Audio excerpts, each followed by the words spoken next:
Okay, so welcome back po sa ating YouTube channel. So sa video presentation na to guys, ang isi-share ko sa inyo ay kung paano po tayo mag-set up ng wireless fire alarm system. So dito ko po ituturo o di-discuss paano gumagana ang ating wireless fire alarm system. Bago po tayo magsimula sa ating topic, there are things that we need to know about fire alarm systems. There are 4 types of fire alarm systems: conventional fire alarm system, addressable fire alarm system, intelligent fire alarm system, and wireless fire alarm system. So, ang ipapakita ko dito guys ay ito pong wireless fire alarm system. Sa mga detectors na gagamitin natin guys, ito po yung smoke detector, heat detector, manual call point, carbon monoxide detector, multi-sensor detector. Itong lahat, ito po yung ating ikakabit dito sa ating wireless fire alarm system. So, ang gagamitin din natin dito guys na sounder ay ito pong bell sounder with strobe light.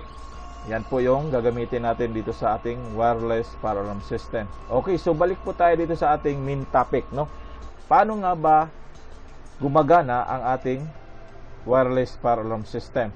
Ibang-iba po to sa aking dinidiscuss nung nakaraan sa ating mga video, katulad ng addressable fire alarm system and conventional fire alarm system. So kung hindi pa po nyo napanood yun, panoorin nyo po sa ating YouTube channel. So nandun po yon, no?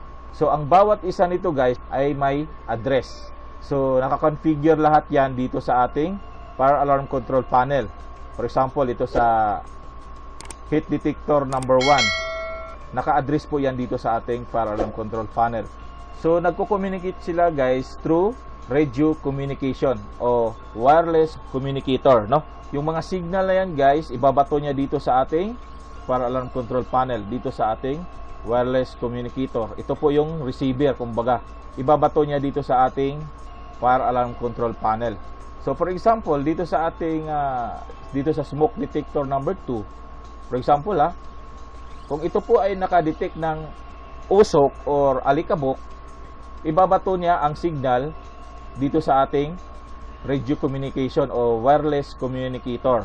Ito namang wireless communicator, ibabato naman niya dito sa ating fire alarm control panel.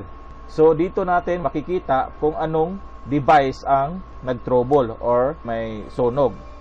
So makikita natin dito sa ating fire alarm control panel. Ang konsepto niya, para siyang addressable fire alarm system. Dito guys, wala po siyang wire, kaya tinatawag siya na wireless. So true signal lang po siya. Ang nagpapagana lang nito, itong mga devices na to ay itong lithium na 9 volts. So ito lang po yung nagbibigay buhay sa ating mga devices. Itong smoke detector, multi-sensor detector, and carbon monoxide and heat detector. At pati na rin dito sa ating call point. Okay, so ang problema nito guys, kunwari may nakaharang dito sa ating signal na to. So hindi siya accurate na ibabato niya dito sa ating receiver o dito sa ating wireless communicator. Pag once din na maubusan ng battery yung ating device na to, maglulos communicate na siya dito sa ating radio communication o dito sa ating wireless communicator. So ganyan po ang nagiging disadvantage nito. Pero ang advantage nito guys ay madali mo lang siyang i-install, no? Kasi nga wala siyang wire. Ilagay mo lang siya kung asan yung pinaka-designated location niya.